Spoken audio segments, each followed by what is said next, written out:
Pays de contraste, le Maroc est la terre des grands espaces. Derrière chacune de ces vallées se cache un nouveau paysage, de nouvelles rencontres pour celui qui, un jour, s'y aventure. Dans l'extrême sud du pays, l'océan et le désert se côtoient. Un vent de liberté souffle sur la lagune de Dakhla. Pour les kitesurfers, l'endroit ressemble au paradis, un cadeau du ciel.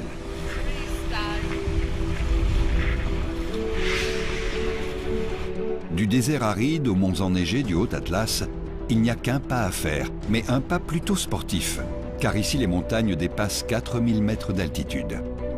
Dans l'inaccessible Djebel Saro, les bergers berbères perpétuent une tradition ancestrale, celle d'une vie de nomade. Ici, le temps d'une des plus belles randonnées du Maroc, deux univers se rencontrent. C'est un endroit où ils peuvent vivre pour qu'un jour ils peuvent partir sans laisser rien derrière. Ah oui, c'est la liberté. Le Maroc peut aussi se découvrir en VTT. Et même si l'organisation d'un raid doit être parfaite, un beau voyage doit toujours comporter une part d'inconnu. L'aventure, c'est de ne pas savoir ce qui va se passer sur la route. Ça, c'est l'aventure. Pour les plus téméraires, les rivières du Moyen Atlas offrent l'occasion de vivre des sensations fortes. Surmonter les rapides et vaincre ses propres peurs, c'est le prix d'une évasion bien réussie.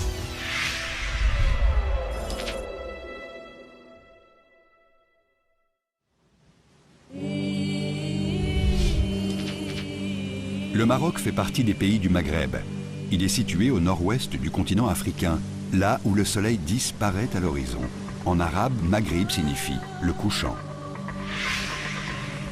Des portes de l'Europe au nord jusqu'au désert du Sahara occidental tout au sud, le pays côtoie l'océan Atlantique sur 3000 km.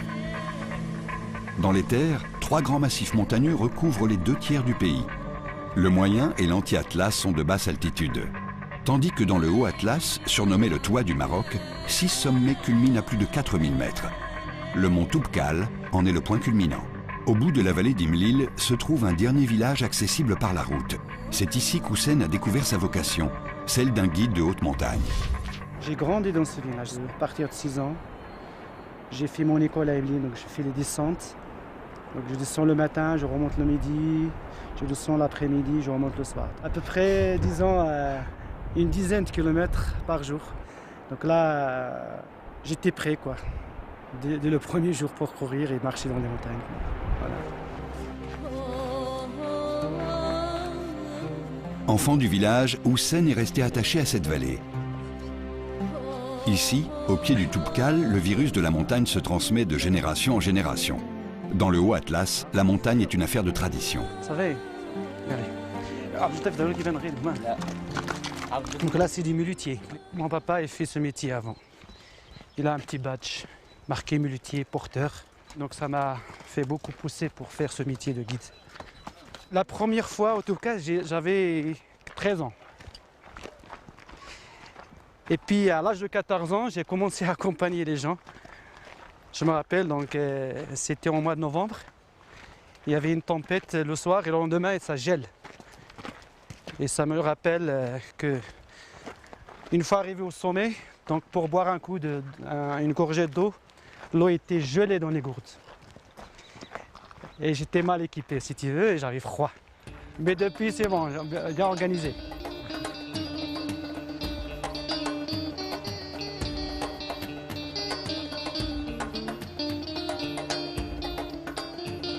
Avec le temps, Houssen est devenu un des guides les plus expérimentés de la vallée, encadrant régulièrement les nombreux trekkers en mal d'altitude. L'unique sentier qui mène au Toubkal est un des plus fréquentés du Maroc. Ici, 35 000 randonneurs par an empruntent le même chemin que les natifs de la vallée. Pratiquement tous ont un lien de parenté avec Houssen.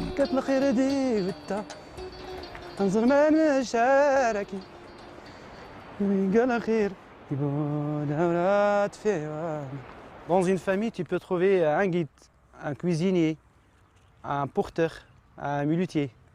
Donc on peut trouver les quatre dans la même famille. Et on peut partir ensemble. Alors les gens, quand ils se posent la question, « Ah, on est famille, mon frère ou mon cousin. » Après 2 heures de marche, la neige fait son apparition à flanc de montagne. La station relais du Marabout est le dernier point de ravitaillement du trek. c'est aussi la première pause pour le groupe d'Houssen.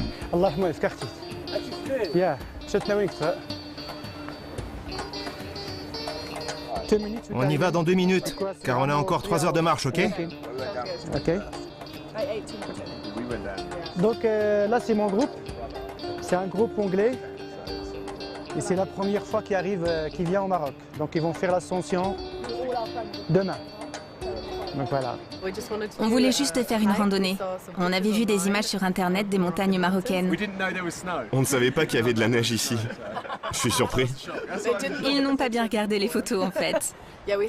On a dû acheter des gants et une polaire car on était mal préparés. On est venu juste comme ça en se disant qu'on était en Afrique et qu'il allait faire chaud. La hauteur de Toubkal, vous ne connaissez pas? C'est 4167 mètres. Le plus haut en Afrique du Nord. Ok. Le Kilimandjaro, c'est le premier en Afrique. Parfois, c'est mieux de ne pas savoir ce que l'on fait. Oui, mais là, ça aurait pu quand même m'aider de le savoir pour cette nuit. J'aurais pris un pantalon.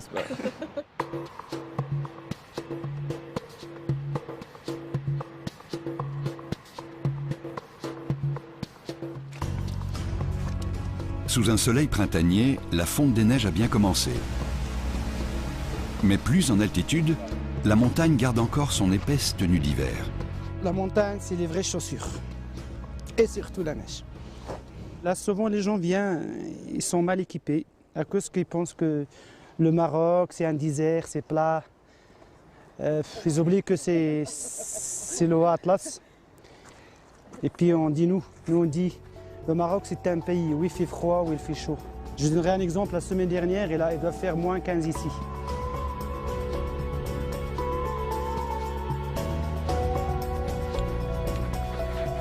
Pour un bon marcheur, en partant d'Ahmed, 5 bonnes heures de marche sont nécessaires pour arriver au pied du mont Toubkal. Ici, le dernier refuge de haute montagne est à 3200 mètres, encore loin du sommet. Donc Toubkal, c'est surprise ici. Donc on ne voit pas, il est dans cette direction-là. Donc on voit la voie normale, c'est par là. Donc demain, on va monter par... on voit bien des traces. Donc on prend le vallon et on va jusqu'au col. Et là, on prend la crête pour monter au sommet après. L'ascension des derniers 950 mètres attendra le lendemain matin. La nuit, seule la circulation des étoiles est autorisée au-dessus du Toubkal.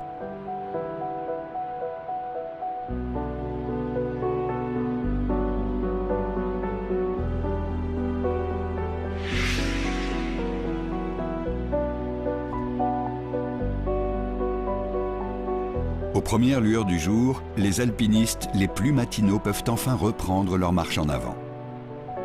Le Toubkal, je trouve, c'est le plus facile des sommets à faire à pied ou en ski.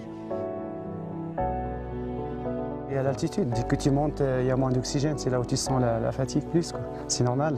Surtout à partir du 3600, c'est là où ils sentent la fatigue. Quoi.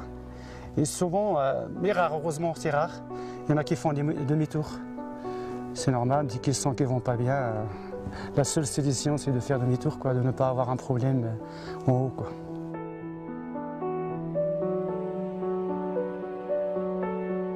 Il y a une expression berbère qui dit on voit sur le visage tout ce que le cœur a caché.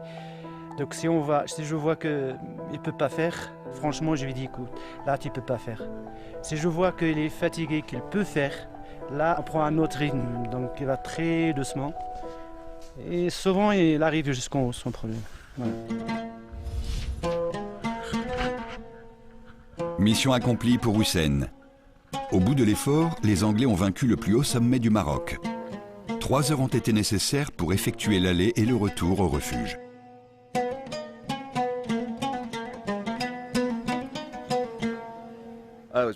C'était super.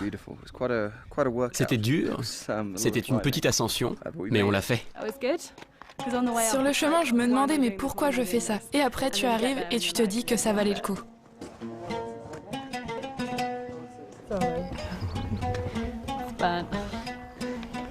Il est cuit. Il est cuit? Yeah.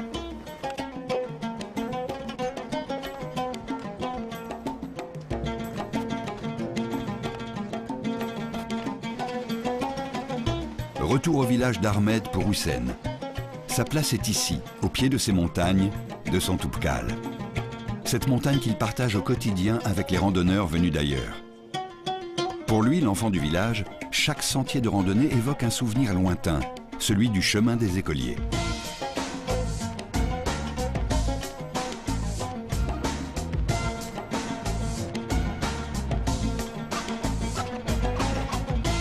Mon nom c'est Uitdracht, donc Uitdracht pour nous, en berbère, c'est les petites montagnes. Donc tu restes toujours jeune si tu regardes les montagnes. Parce que ça te donne envie de marcher.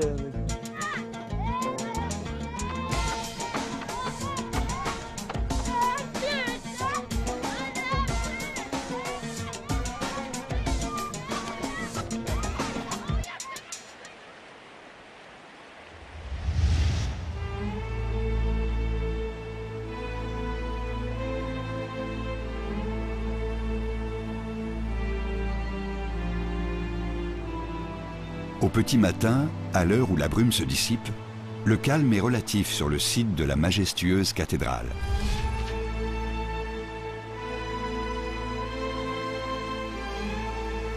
Les rivières de la région sont en crue suite à la fonte rapide des neiges.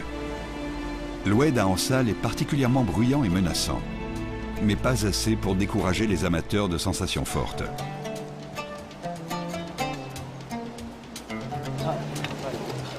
Pascal est marocain d'adoption. Depuis 20 ans déjà, cet ancien kayakiste français navigue sur les rivières du Maroc en rafting. Ok, bah voici un raft. Il y en a qui en ont déjà fait, donc ils savent à peu près comment ça se passe. Un raft, c'est un bateau avec plusieurs compartiments gonflés. Donc le but sur un bateau, que ce soit un kayak, un canoë ou un raft, il faut faire corps avec son bateau, quoi. Pour faire corps avec son bateau, on a les full straps, on a ses fesses, on a sa pagaie, et comme ça tout va bien. Aujourd'hui, pour de jeunes touristes marocains, c'est une petite sortie découverte qui est au programme. Et ça commence par un constat purement physique. La vitesse de l'embarcation est proportionnelle à la force du courant.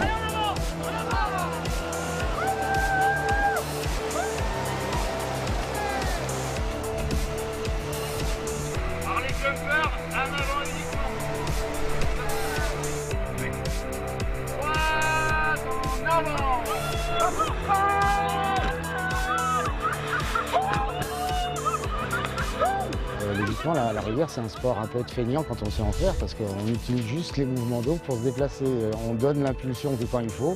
Autrement, on se laisse porter, on regarde ce qui se passe à droite, à gauche, et voilà.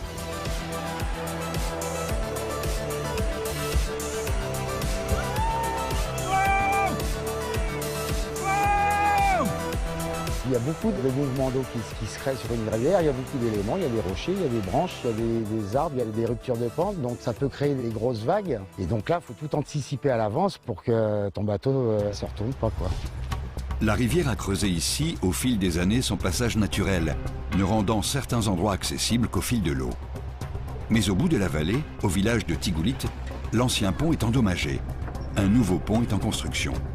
Et il modifie le cours de la rivière. Le passage se réduit, le courant devient beaucoup plus fort. Pour les kayakistes venus de Suisse qui accompagnent Pascal, le passage pourrait même s'avérer dangereux si le raft devait se retourner. Les membres de l'équipage se retrouveraient à la merci des eaux en colère. Alexandre doit vite sécuriser la zone avant l'arrivée des deux rafts. On va faire de la sécu en rive droite. On a plus de place, on est plus sûr en rive droite. Pour sauver un équipier de la noyade en cas de retournement, un kayakiste devra se jeter à l'eau. Il me retient, moi je vais le chercher. S'il arrive à plonger et le ramasser, je le tiens. Et quand lui il voit que je le tiens, le gars, bah, il tire tout le monde dehors. Alexandre.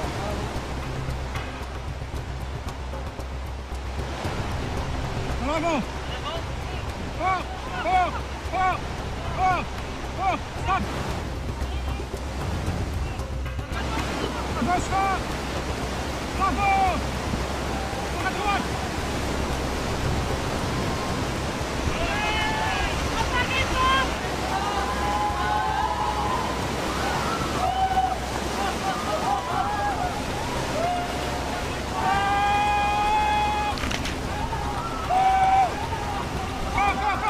Bravo!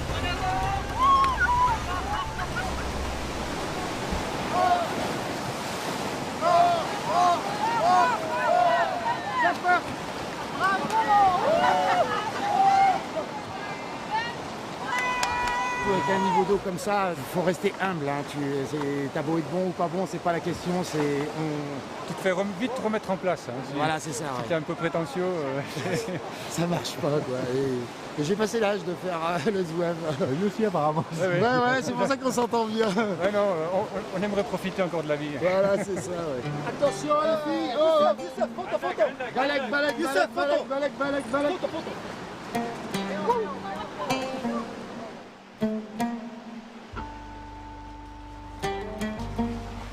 Cette région aux portes du Moyen Atlas est surnommée le château d'eau du Maroc, en raison du nombre élevé de rivières qui la sillonnent. Ce territoire inexploré est un terrain de jeu idéal pour des guides en recherche permanente d'un nouveau parcours. Chaque vallée, chaque pont devient donc une occasion de décrypter un cours d'eau. Ah putain, excellent. Génial. C'est ça que j'aime au Maroc. Des beautés comme ça, t'en vois pas partout. Surtout quand t'es le seul à le connaître. Pour eux, chaque cours d'eau doit avoir une particularité. C'est le décor déjà, et puis la qualité de la rivière, quoi. Un esthétisme. Un esthétisme, ouais, c'est ça. Oui, on va dire. Une harmonie un peu dans le lit de la rivière. Il y a des rivières qui sont impressionnantes, mais qui ne sont pas forcément jolies. Et puis il y a des rivières qui ne sont pas très difficiles, mais qui ont une belle structure, quoi. Voilà. Avec des beaux trains de vagues, des beaux rapides bien tracés. Ça fait plaisir. Une rivière peut être d'une beauté toute relative, car par endroits, elle peut vite devenir dangereuse. Toute la rivière, elle va se plaquer contre la falaise à droite, là. Et donc, sur ce genre de rivière, on ne sait jamais trop s'il y a des siphons, quoi. Les siphons, ça fait une espèce de caverne. Donc l'eau s'engouffre dessous, et toi, si tu vas t'y faire plaquer, ben, tu risques de passer dedans. Et ça, c'est le piège qu'on n'aime pas du tout, quoi.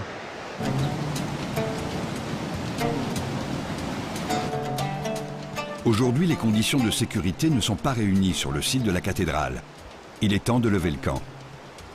Kayakistes et rafteurs sont nomades, toujours en mouvement, la combinaison néoprène à portée de main et les embarcations sur le toit des voitures. Direction une autre vallée pour une descente moins dangereuse, car pour le petit club de kayak venu de Suisse et encadré par Pascal, c'est avant tout des vacances. Même si, devant l'air surpris de la population locale, cela pourrait presque ressembler à un débarquement militaire. C'est du kayak monoplace, ils sont faits pour jouer. Il faut qu'ils puissent tourner facilement derrière les blocs. Il faut que ça réagisse, quoi. On n'a souvent pas beaucoup de place, hein. On n'a pas beaucoup de temps aussi parce que le courant il nous pousse. On doit pouvoir réagir rapidement.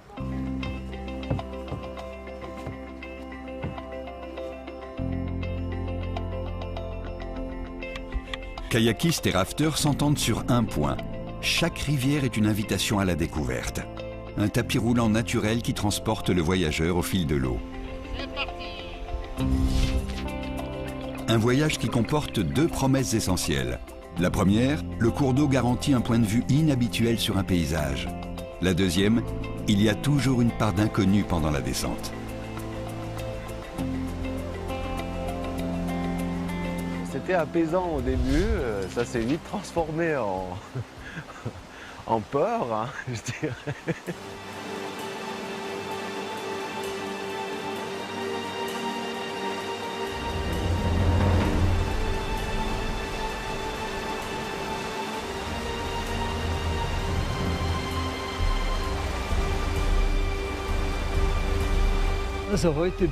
Aujourd'hui, j'ai 70 ans. Enfin, j'avais 70 ans jusqu'à il y a quelques semaines.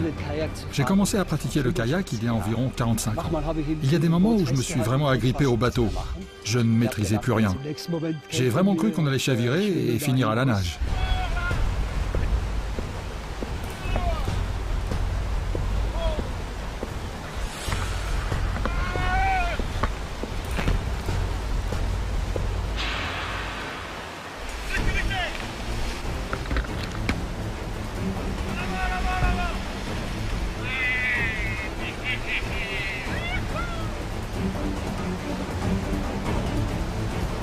En Suisse, on est habitué à naviguer sur des eaux très claires, donc on voit tout à fait à travers la vague qu'il y a un caillou, ce qu'il y a derrière, pourquoi est-ce qu'il y a une vague.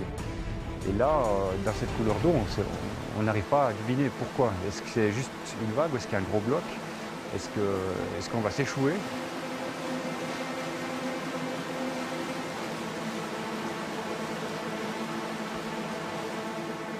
qu'il y a un côté un peu, je sais pas si on peut dire lugubre, mais c'est chaotique comme ça, où il y a ça fait un peu penser à des laves torrentielles, où la nature elle se manifeste dans toute sa force, quoi.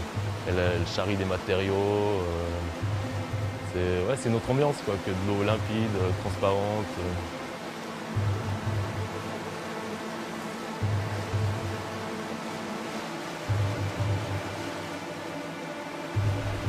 Sur la branche, gauche avant, à droite.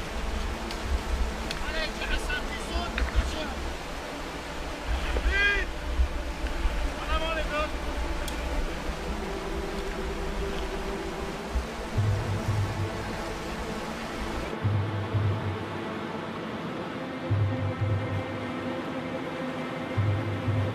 Oh putain, le bloc là-bas. Le trou là. Voilà.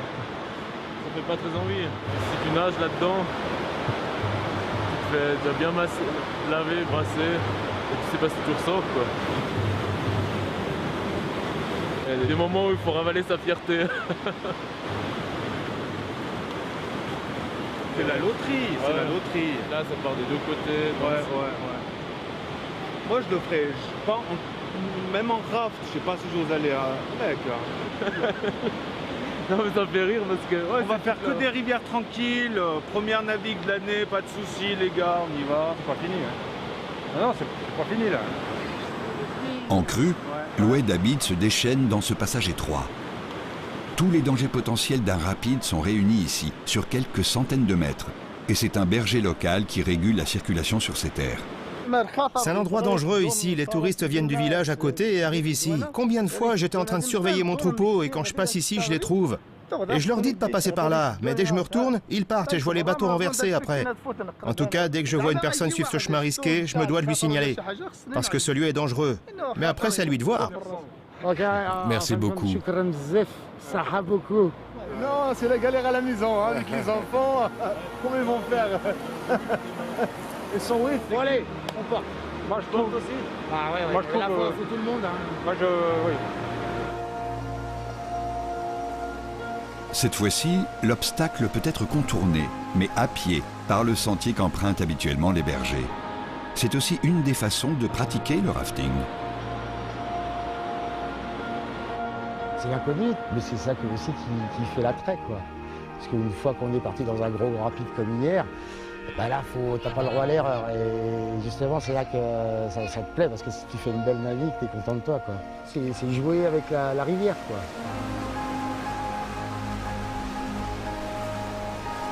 Un aventurier, petit ou grand, se doit d'être courageux, mais pas téméraire. Car au final, la nature impose toujours ses règles.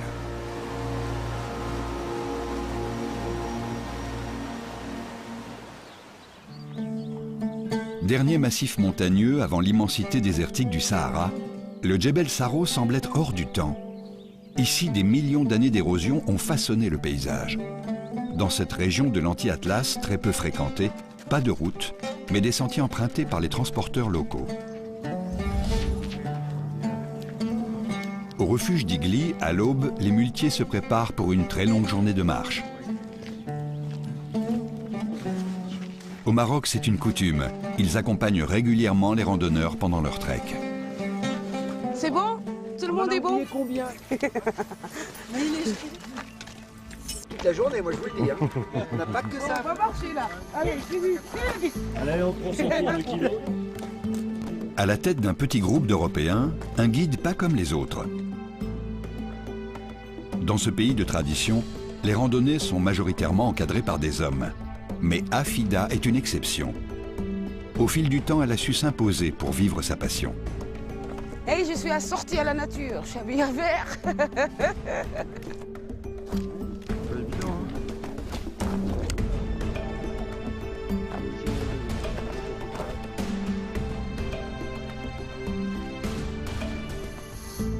Je suis la première femme guide à avoir décroché le diplôme d'accompagnateur moyenne montagne au Maroc. Ce que j'aime dans la montagne, c'est la liberté, la rencontre des gens du pays, des montagnards. Pour moi, il y a une relation avec les montagnes et les gens qui habitent dans la montagne, parce que ces gens-là m'inspirent la liberté.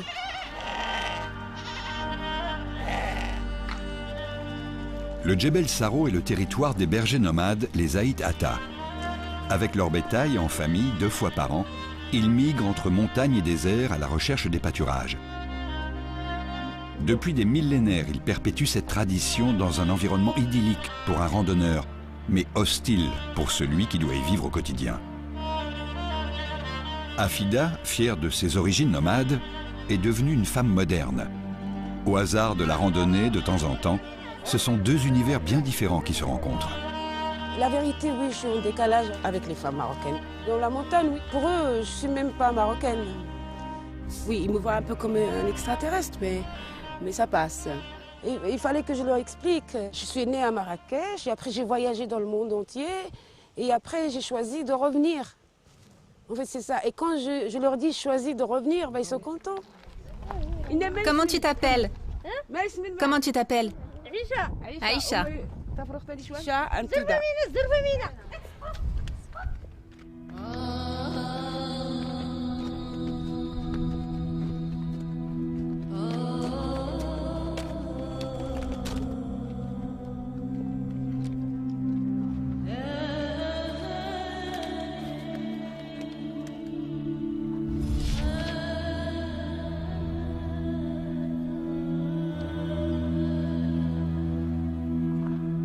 Il y a des endroits où c'est très difficile d'accès, heureusement. Moi j'ai dit heureusement, c'est pas beau, c'est pas bien ce que je dis, parce que les gens de ces endroits-là, ils ont besoin aussi de l'infrastructure et tout ça.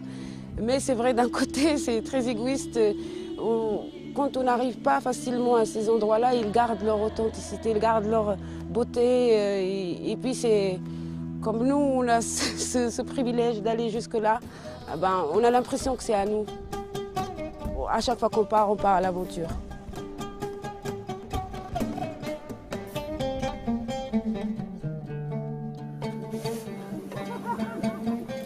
À la nuit tombée, à la lueur des bougies, les muletiers se métamorphosent en cuisiniers. Au menu ce soir, ce sera le plat traditionnel marocain, un tagine. Et une bonne nuit de sommeil.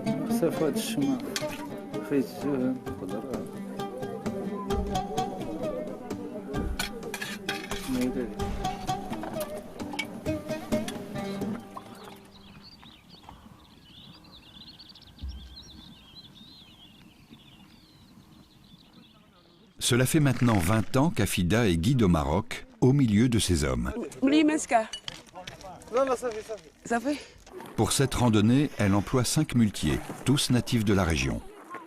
Certains travaillent avec elle depuis quelques années, d'autres viennent juste d'arriver. Tu as été nomade? Je suis né nomade. Je me déplaçais avec mon bétail. Et à 35 ans, je me suis arrêté. Et puis après, j'ai acheté des mules pour accompagner les touristes. Oui,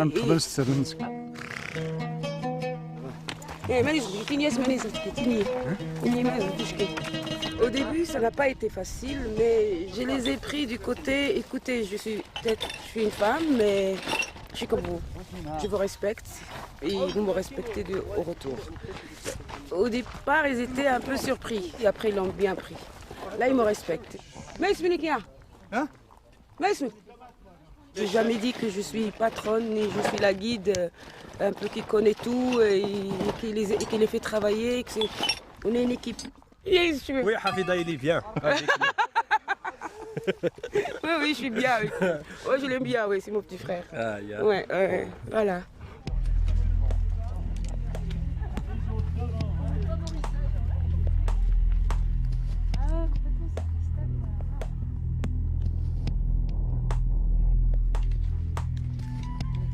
Pour cette dernière journée de trek, la caravane des randonneurs prend la direction du village d'Andour, dans un décor aride, aux formations géologiques étranges.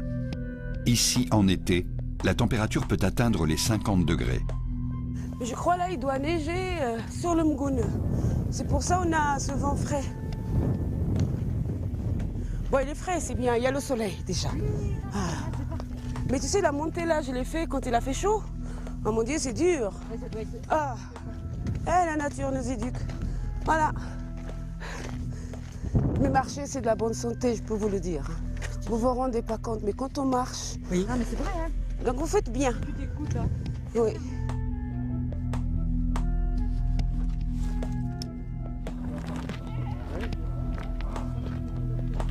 C'est ici, sur ce plateau en altitude, loin de toute civilisation, qu'une famille de nomades a élu domicile. Entre femmes, le contact s'établit plus facilement. Michel, t'as des médicaments pour la tête? Et il a mal à la tête. Les suigres. Ils se sont carrément installés ici, ils trouvent qu'il y a tout ce qu'ils veulent. Ils ont l'eau pas loin, et puis des fois ils vont un peu autour d'ici, mais ils reviennent toujours ici. Donc en fait c'est des nomades qui se sont sédentarisés dans leur tente. Ils n'ont pas de dur. La vie, c'est la vie de nomades qu'ils ont toujours, mais ils ne changent plus de place. Viens me montrer comment c'est chez toi. C'est là où il fait la cuisine. En fait, c'est pas une maison, c'est dehors, c'est entouré de murs pour. C'est pas vraiment une maison. Voilà, c'est un endroit où ils peuvent vivre pour qu'un jour ils peuvent partir sans laisser rien derrière. Est-ce que tu aimes bien vivre ici? Je ne comprends pas ce que tu dis. Tu es heureuse d'être ici? Oh, ça va.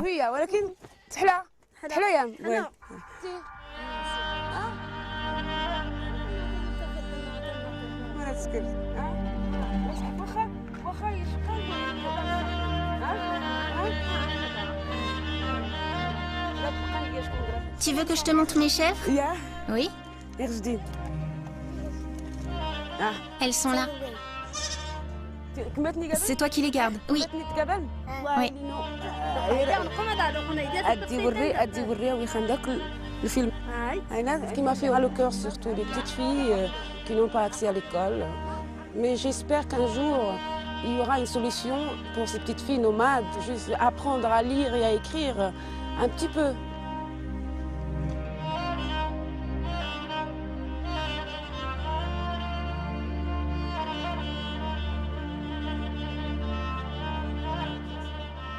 J'ai besoin de rendre les gens heureux, j'ai besoin de ça, donc quand ils le sentent, je suis content. Dans le Djebel Saro, Afida a besoin de prendre de la hauteur pour regarder le monde qui l'entoure. Le bonheur est peut-être ici, à portée de main, proche de la nature, loin de la civilisation.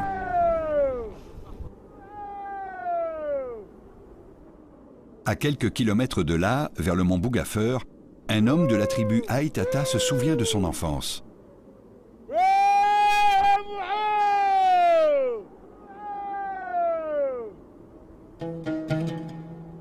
Saïd est né berger dans cette vallée sans école. Dès son plus jeune âge, son emploi du temps était simple. Nuit et jour, il restait en permanence avec le troupeau familial. La montagne, tu ne penses à rien. Tu penses qu'à ton troupeau. Si tes chèvres sont bien mangés, tu es le roi du monde. Si les chèvres, ça va pas chez toi. C'est comme ça la vie d'un homme. À 8 ans, sa vie change de direction en voyant passer un guide marocain et un groupe de randonneurs. Il vient de comprendre que le Maroc était bien plus grand que le Djebel Saro. À 16 ans, il décide de quitter son père, sa vie de berger et sa vallée.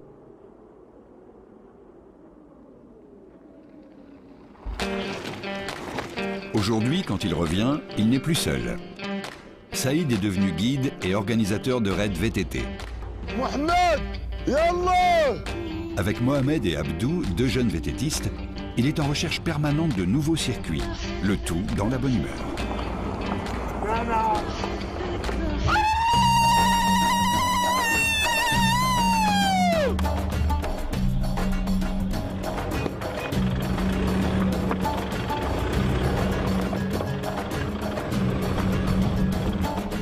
Considéré comme un pays arabe, le Maroc a aussi et surtout une très forte culture berbère.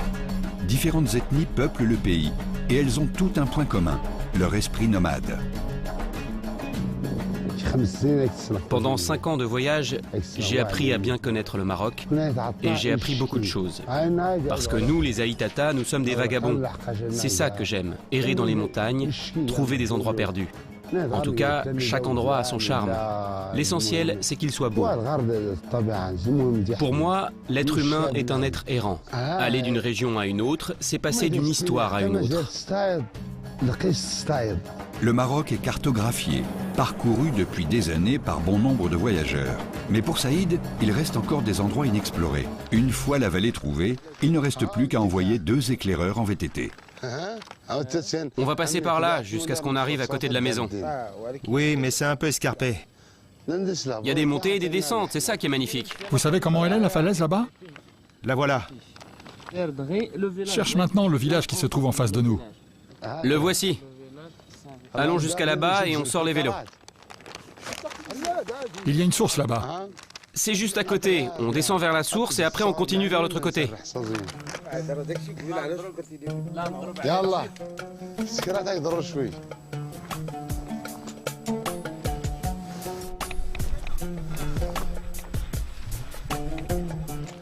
Et le troupeau, vous êtes où?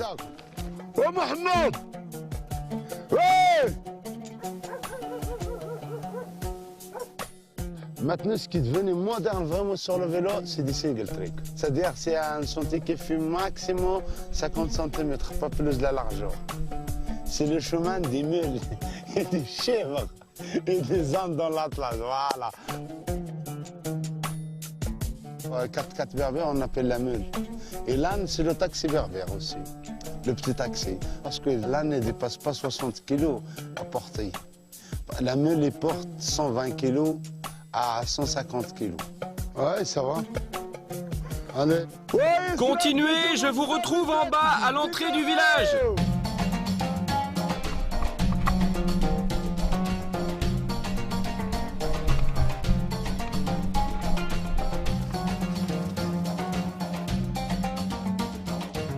Allez, attention. Cette descente, c'était professionnel. Il faut pas avoir de la vertige. Il faut être vraiment, te voir devant toi, ça passe ou ça casse. Et là, c'est une bonne descente. Ça, c'est une bonne descente. Il faut juste avoir la foi, comme on dit. Comme il a dit Saïd, dire si je passe ou je me suis cassé. Hein.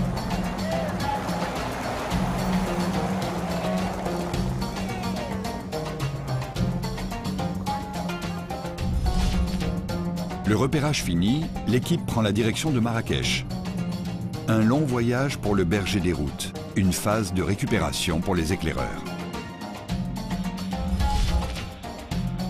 Les guides ont rendez-vous avec 2 cyclistes qui préparent une évasion. 2 amis d'enfance venus au Maroc avec leurs équipements. Michael est américain et David anglais. Leur objectif, découvrir le Maroc. Okay. C'est un programme spécial. On a un programme spécial, mais inspiré de toi. Hein.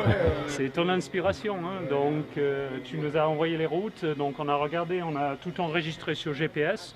Et normalement, on va suivre les routes que tu nous as données. Donc, Michael a été guide VTT aux États-Unis, dans l'État du Colorado. Et pour ce voyage, il a pris un vélo important pour lui. C'est un vélo qui a presque 25 ans maintenant. Ça, c'était ma première femme et elle m'a toujours été fidèle. Ça fait tellement longtemps qu'on est ensemble. Oui. Alors, qu'est-ce que tu préfères? Il m'a toujours été fidèle. Le vélo ou la gazelle? Il est toujours fidèle. Qu'est-ce qu'il fait? C'est le vélo pour lui. C'est le vélo ou la gazelle? C'est difficile. Hein. Ah, c'est son première femme. Ce qui est bien avec le vélo, c'est que tu peux en avoir plusieurs à la maison. C'est pas un problème. Ce vélo? Chin chin, whisky verde.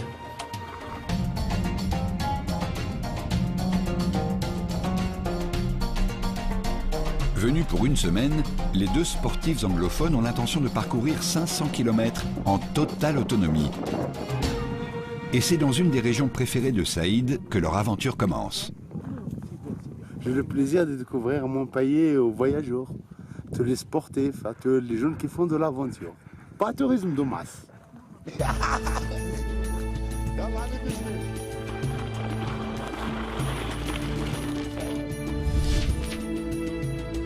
Cette route, c'est l'ancienne route des caravanes, celle qui venait du désert chargée de marchandises en direction du souk de Marrakech. Idéale pour une première journée de mise en jambe pour les vététistes. Une route qui inspire plus qu'un simple voyage pour Saïd. Les montagnes n'ont pas de limite et tu ne peux pas en faire le tour. Il y a un chemin pour aujourd'hui, il y a un autre chemin pour le lendemain Il y a un chemin pour aujourd'hui, il y a un autre chemin pour le lendemain. Et c'est comme ça que le monde avance. La vie est faite de chemins. C'est ça la vie. C'est pour cette beauté qu'on fait tout ce voyage. Un proverbe marocain dit « On n'entre dans un pays qu'avec l'aide de ses habitants ». En théorie, si on suit le chemin tracé par les guides, tout devient plus facile. Mais le propre de l'homme est justement de s'écarter de ces chemins balisés. Aujourd'hui, Mike et David ont bouclé leur premier kilomètre dans le pays, accompagnés. Car ici, l'accueil est une réelle tradition berbère. Demain, ils devront se lancer tout seuls vers l'inconnu. Alors, préparation de vélo pour aller à Bautrelar dans la vallée des Roses. Rejoindre doute au pied des montagnes où il y a la neige, après traces comme ça. J'ai essentiellement du matériel de camping, des vêtements, un sac de couchage, une tente et de la nourriture. L'aventure pour moi, c'est la liberté. C'est aller vers les montagnes, y trouver son chemin et se faire plaisir. Pour ces habitués du bitume européen, direction les montagnes de l'Anti-Atlas. En 5 jours, Mike et David vont parcourir 370 km en autonomie complète. Un peu moins que leur prévision au départ. Mais la météo et les routes au Maroc sont un peu plus imprévisibles.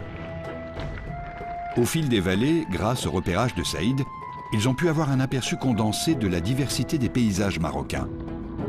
Sur ces chemins escarpés, Mike et David ont écrit une page de leur histoire. Voilà le sommet de notre voyage. Après 20 km de montée en tout terrain.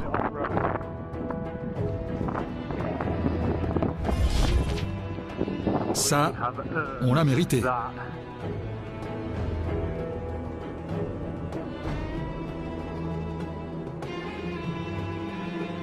Aujourd'hui, Saïd revient régulièrement voir Brahim, son père, car même un nomade est attaché à son point de départ.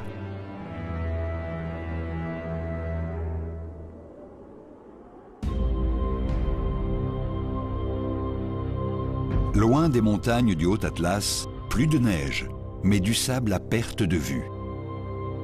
Tout à fait à l'extrême sud du Maroc, une seule route longe l'océan Atlantique. Une ligne droite, perdue, entre mer et désert, en direction de la Mauritanie. Situé à 1200 km d'Agadir et dernière ville du Grand Sud marocain, le petit port de pêche de Dakhla est posé sur une presqu'île. Sa lagune est une véritable particularité géographique. Ici, la mer tente une incursion dans le désert sur une quarantaine de kilomètres.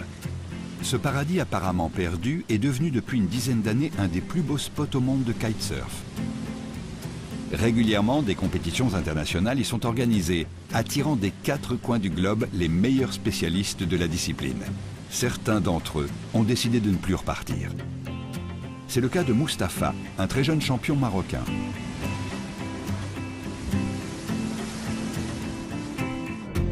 Pour lui, une journée ordinaire à Dakhla commence à l'école par un petit cours d'aérodynamique pour débutants. Je mets la pompe comme ça, voilà. C'est pas juste avec les bras, comme ça, je descends. Comme ça. Voilà. Voilà. Allez, encore. Vas-y, continue. Le premier repère que le kite il est assez gonflé, c'est que la pompe il devient dure. Alors, on va voir l'aérodynamique du kite. Comment elle décolle et comment il dégage le puissant. Si je tire avec la main gauche, qu'est-ce que je sens? De la puissance. Et quand on sent le kite il me tire, qu'est-ce qu'on fait? Je tire. Non, gauche, gauche, gauche. Voilà, tire bien sur gauche. Voilà. Droite, droite. Choc, choc. Choc. Alors là, tu as tiré sur les deux côtés. Allez, à gauche. Choc, choc, choc, choc, choc. À droite, à droite. Voilà. Alors, tu continues les mouvements de tout à l'heure. À gauche, voilà. Toujours, je tire sur les posés, à droite. Pour ceux qui maîtrisent déjà les caprices du vent, L'étape suivante de l'apprentissage consiste à rester debout sur sa planche le plus longtemps possible avec les conseils éclairés de Kirsty Jones, triple championne du monde de la discipline. Il y a beaucoup de vent ici. Il ne s'arrête jamais à Dakhla, c'est fou. Des fois, j'aimerais bien pouvoir le couper pour avoir une pause, au moins pendant une journée. Ici, il y a vraiment un esprit kitesurf. On a des gens qui viennent du monde entier. Et vous avez aussi les locaux qui ont décidé de vivre ici, à cause de ce vent et des vagues. On a une sensation d'espace et de liberté qu'on retrouve ici. C'est super. À mi-chemin entre le surf et la planche à voile, les adeptes du kite recherchent en permanence la meilleure position par rapport au vent. Pour les plus aguerris, il ne s'agit pas simplement de glisser sur l'eau, mais plutôt de s'envoler dans les airs. Pour les compétiteurs, il faudra en plus réaliser quelques figures. En 5 années, Mustapha est passé du statut amateur à professionnel, avec à la clé un titre de champion du Maroc et une 17e place au championnat du monde. Son secret, il ne s'arrête jamais.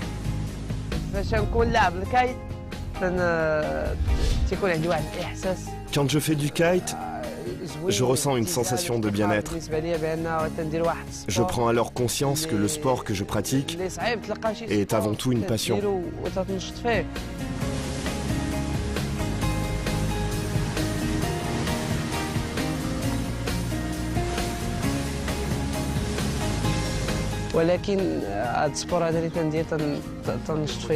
Je me sens bien, c'est pourquoi j'ai constamment le sourire. Ce n'est pas forcément évident de pratiquer un sport à ce niveau sans qu'il ne soit ta véritable passion. Je ne conçois pas de faire du kite dans un autre esprit. Je suis effectivement heureux.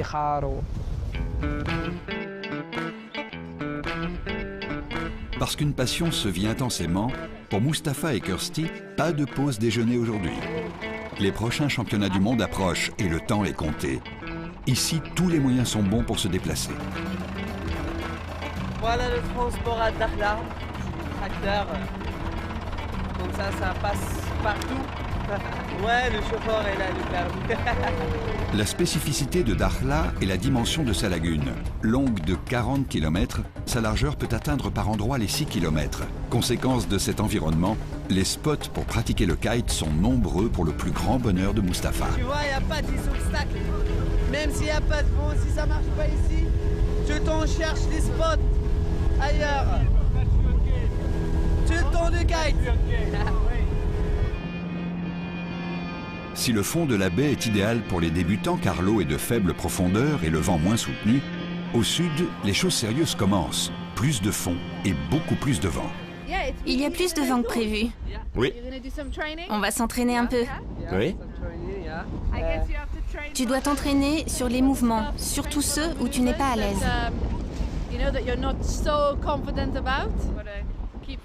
Tu dois essayer, tomber et retomber et te relever à chaque fois. C'est un honneur d'être avec toi.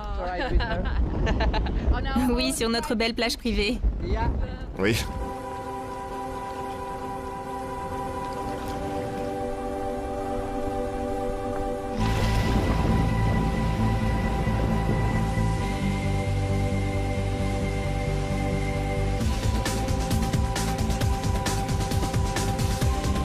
En langage de kitesurfer, un trick est une figure à exécuter dans les airs. Elle peut être majestueuse pour certaines, élégante pour d'autres, ou tout simplement très aérienne pour les plus téméraires.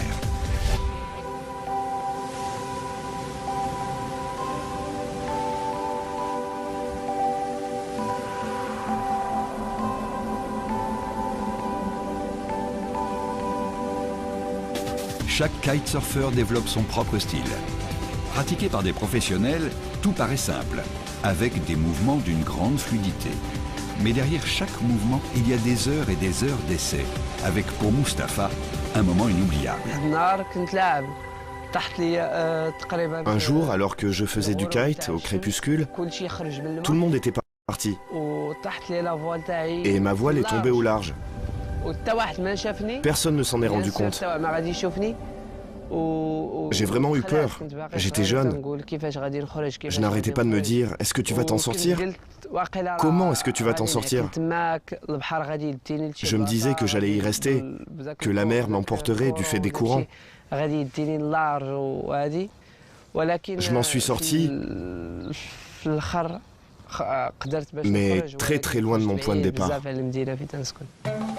Dans les années 70, les surfeurs avaient réinventé un nouvel art de vivre. Aujourd'hui, à Dakhla, dans ce coin perdu, en plein Sahara occidental, les kitesurfers tentent de réanimer cet esprit de liberté, hors du système. Loin des usines à touristes et des spas luxueux, une source d'eau chaude naturelle sortie des entrailles du désert suffit à leur bonheur.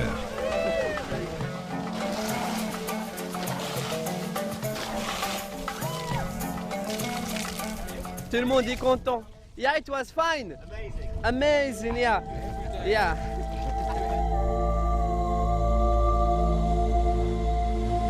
Au soleil couchant, en regardant bien vers l'horizon, on peut y voir encore quelques retardataires. Ici, aux confins du Maroc, il y aura toujours des candidats à l'évasion.